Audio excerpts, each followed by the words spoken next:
Leidos trazendo uma palavra. Aleluia. Aleluia. Não sei você, irmão, mas eu estou sentindo a glória de Deus aqui. Aleluia. Não deixe essa chama apagar. Aleluia.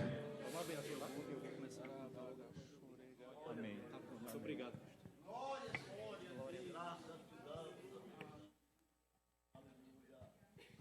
Eu saúdo a toda a amada igreja com a santíssima paz do Senhor. Eu dou graças ao Senhor Deus por tudo, em nome de Jesus Cristo, pela riquíssima oportunidade de estar aqui, mais uma vez, com todos vocês, meus amados irmãos, amada igreja de Deus. Eu peço, por favor, que abram a escritura no livro de Atos dos Apóstolos, capítulo 5, versículo de número 17 até o 20. Iremos ler esses 3 versículos. Eu dou graças a Deus pela vida do nosso amado pastor Pedro, pastor presidente da Assembleia de Deus aqui em Navegantes. Também todos os amados pastores desta congregação, de todos os setores aqui da sede onde eu congrego, nosso amado pastor Diego, Elias, nosso amado irmão Felipe, nosso amado pastor Eliezer, que esteve aqui conosco durante bastante tempo. Dou graças a Deus também pela sua vida, pastor Eliezer, em nome de Jesus Cristo. Também a todos os amados irmãos, ministros de Deus que aqui estão, pastores, servos de Deus, ministros, e todo o rebanho de Deus que aqui está, em nome de Jesus Cristo. Todos acharam Atos dos Apóstolos, capítulo 5, versículo desde o 17 até o 20. Está escrito: E levantando-se o sumo sacerdote e todos os que estavam com ele, e eram eles da seita dos saduceus, encheram-se de inveja, e lançaram mão dos apóstolos e os puseram na prisão pública. Mas de noite, um anjo do Senhor abriu as portas da prisão e, tirando-os para fora, disse: Ide, apresentai-vos no templo, e dizei ao povo todas as palavras desta vida. Amém. Meus amados irmãos, como nós podemos observar de modo muito claro, nós lembramos, fazemos memória desse tão grande feito que o Senhor Deus fez, tirando os apóstolos da prisão após eles terem sido presos, porque estavam anunciando a verdade, anunciando a tão grande salvação que alcançou as nossas almas que aqui estamos no dia de hoje. Eles foram tirados da prisão e o anjo do Senhor apareceu para ele e disse o que eles deveriam pregar, o que eles deveriam ensinar para as pessoas. O anjo o tirou e disse: agora vão, se apresentem lá no templo e anunciem aos homens, ao povo, todas as palavras desta vida. Alguém pode até dizer: mas que palavras são estas? Quais são as palavras, todas as palavras desta vida? Há muitas pessoas que podem pensar tantas e tantas outras coisas, meios humanos, filosofias, e tantas outras coisas que possam causar algum conforto momentâneo na consciência dos homens. Muitas pessoas podem seguir vários paradigmas e meios terrestres, mas, verdadeiramente, todas as palavras desta vida que o anjo do Senhor se referiu para eles ensinarem, lá no templo, é verdadeiramente as santas palavras de Deus. A Escritura, a Bíblia Sagrada, a palavra inspirada, a única que pode salvar as nossas almas. Foi por essa tão grande razão que Jesus Cristo falou a seguinte coisa, no Evangelho de João, capítulo 16, versículo 33, ele disse: no mundo tereis aflições, mas tende bom ânimo, porque eu venci o mundo. Alguém pode até dizer: mas como assim Jesus Cristo venceu o mundo? Ele estava batalhando? Sim, porque verdadeiramente cada um de nós passamos uma luta interna. É a mesma luta que o apóstolo Paulo descreveu de modo muito categórico e detalhista no capítulo 5 da carta aos Gálatas, versículo desde o 16 até o 21, ele disse: andai em espírito, e não cumprireis as concupiscências da carne, porque a carne cobiça contra o espírito, e o espírito cobiça contra a carne. Estes opõem-se um ao outro, para que não façais o que quereis. Até então percebemos que existe uma afronta de um para o outro. É a carne e o espírito, é uma guerra interna. E ele continua dizendo: e esses opõem-se um ao outro, para que não façais o que quereis. Mas, se sois guiados pelo Espírito, que naquele contexto é a palavra de Deus, não estáis debaixo da lei. Naquele contexto, lei significa condenação.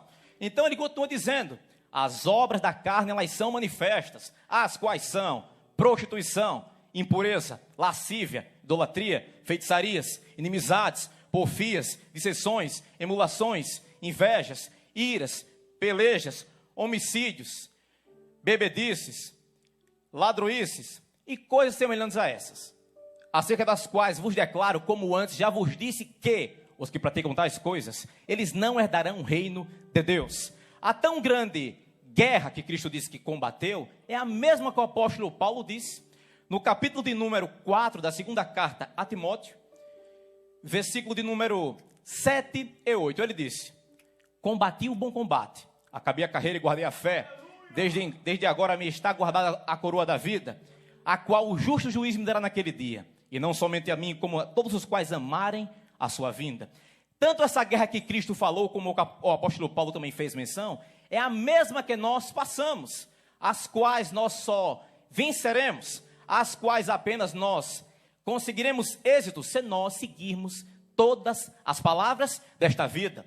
As únicas palavras que importam em nossa consciência, em nossa alma, a única coisa que importa, ao final das contas, em toda a nossa vida, é somente a obediência a Deus. Por isso falou o homem mais sábio da terra, que nasceu de uma mulher. No capítulo de número 12, do segundo livro que ele escreveu, Eclesiastes capítulo 12, versículo 13 e 14. Salomão foi um homem que teve tudo que nós jamais teremos aqui nesse mundo. Tudo que você imaginar sobre os desejos humanos, riqueza, bel prazer, tudo ele experimentou, mas no final da vida dele, ele escreveu isso e disse assim: o fim de tudo é, teme a Deus e guarda os seus mandamentos, porque este é o dever de todo ser humano, porque Deus há de trazer a julgamento toda obra que fizermos, quer seja bom ou mal. Quando ele diz, o fim de tudo é, ele está dando ênfase. A única coisa que importa é isso aqui, independentemente se você é rico ou pobre, se você alcança riquezas ou não, se você tem impérios ou tem uma simples casa, se você tem um casamento feliz ou triste. Ele está falando, a única coisa que importa no final da sua vida é isso aqui, ó. Teme a Deus e guarda os seus mandamentos, porque este é o dever, a obrigação de todo ser humano. Sabe por quê?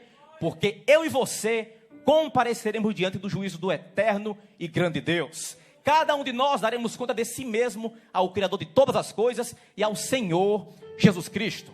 Então, meus amados irmãos, meditem cada vez mais na Escritura, estejam cada vez mais diante de Deus, conservem as vossas almas, porque falou o apóstolo Paulo ainda, eu já irei encerrar, na primeira carta que foi escrita a Timóteo, capítulo 4, versículo 16, ele disse a seguinte coisa: tem cuidado de ti mesmo e da doutrina, das palavras dessa vida, porque fazendo isso, ele diz, persevera nessas coisas, porque fazendo isso, te salvarás, e não somente a ti, como todos os quanto te ouvirem, porque as palavras dessa vida são as únicas que podem salvar a nossa alma da eterna condenação ao inferno.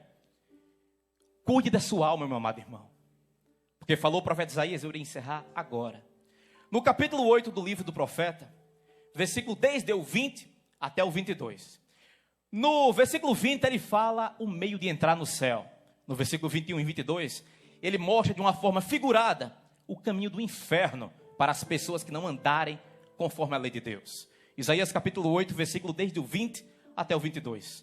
Ele falou a seguinte coisa, inspirado por Deus: a lei e ao testemunho, se eles não falarem segundo esta palavra, eles nunca verão a alva. Então ele mostra de forma figurada o caminho que essas pessoas irão trilhar e o final que elas irão alcançar. Quando ele diz, e passarão pela terra, duramente oprimidos e famintos. E será que, tendo fome e enfurecendo-se, então amaldiçoarão ao seu rei e ao seu Deus, olhando para cima e olhando para a terra? Eis que haverá angústia e escuridão, e serão entenebrecidos com ânsias e arrastados para a escuridão. Essas são as palavras figuradas que o profeta Isaías expressou pelo Espírito de Deus, referentemente às pessoas que não seguem a lei dele. O final delas é a perdição, é a desgraça, é o inferno. Mas nós que aqui estamos devemos andar diligentemente conforme nos foi ordenado, seguindo a palavra do Senhor Deus Todo-Poderoso, a única que pode salvar a minha e a sua alma da eterna condenação ao inferno. Medite nisso, meu amado irmão, e se lembre, você vai dar conta de si mesmo a Deus da sua própria vida. Eu dou graças a Deus pela riquíssima oportunidade em nome de Jesus Cristo. Muito obrigado, meu Senhor Deus. Muito obrigado, meu Senhor Jesus Cristo. Amém. Muito obrigado. Glórias a Deus.